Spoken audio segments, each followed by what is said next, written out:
The Premier and I had the opportunity to meet virtually a few days ago, and it was really reassuring to hear about the active steps that she has taken to ensure the safety and security of our Jewish community. I look forward to seeing the continued initiatives and support she will bring moving forward. Thank you so much. Thank you. That was so powerful.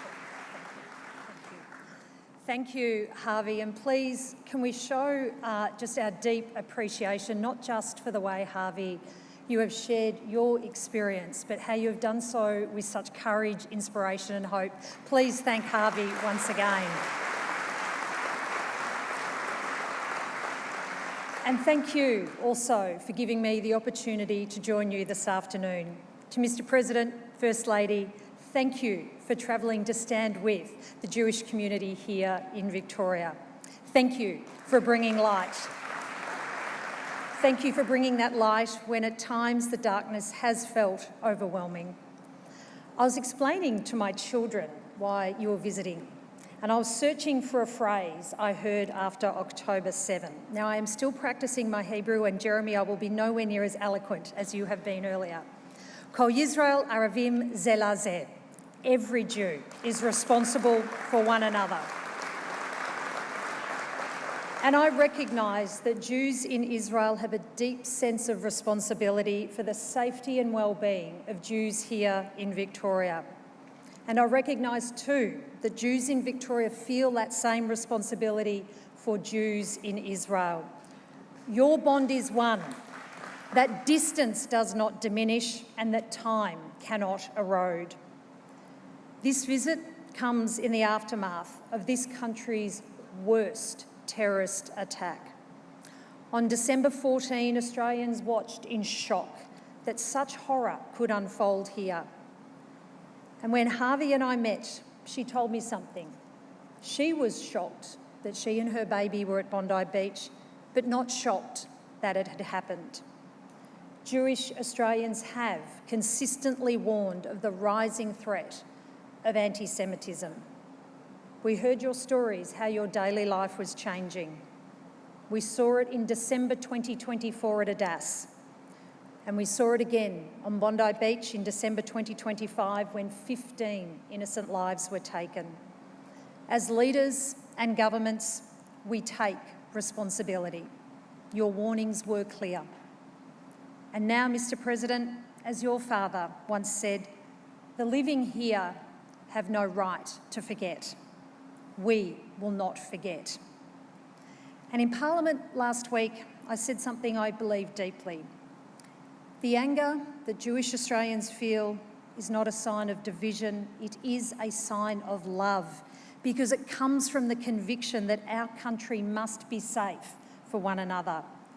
Anti-Semitism shatters that conviction because it makes safety conditional. And when it is conditional for one, it is conditional for all. Anti-Semitism diminishes everyone.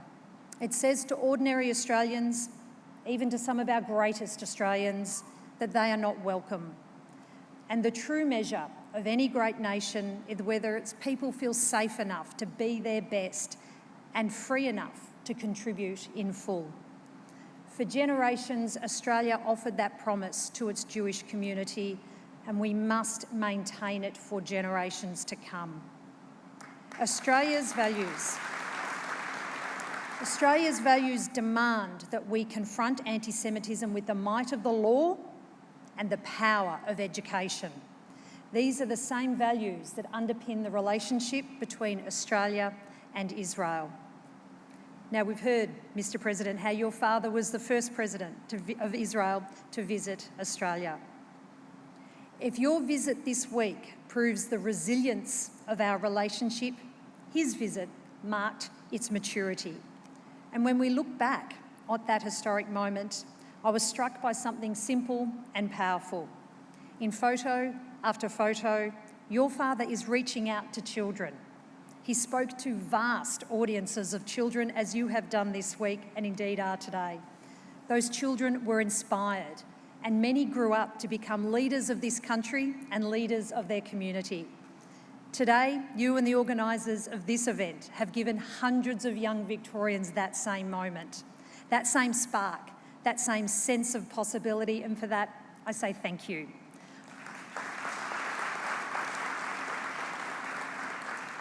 I also want to thank the schools and the organisations who filled this room with the next generation, and you should acknowledge your presence here as well today. Thank you. Now, Mr. President, in 1986, the ECAS and the ZFA, they minted 2,000 bronze medallions to commemorate your father's visit. One of those medallions now proudly sits in Museums Victoria. On one side of the medallion, it reads, State Visit to Australia, President of the State of Israel, 5747. On the other side are three symbols, a menorah, the Southern Cross, and the leaves of an Australian gum tree. Three symbols, three enduring truths. The menorah and the Southern Cross represent light and hope over darkness and despair. And then there is the gum tree, the same eucalyptus planted across Israel. Trees that have grown strong and tall and can stand for 1,000 years. The tree does not represent light, it represents the shade that provides shelter, rest, safety.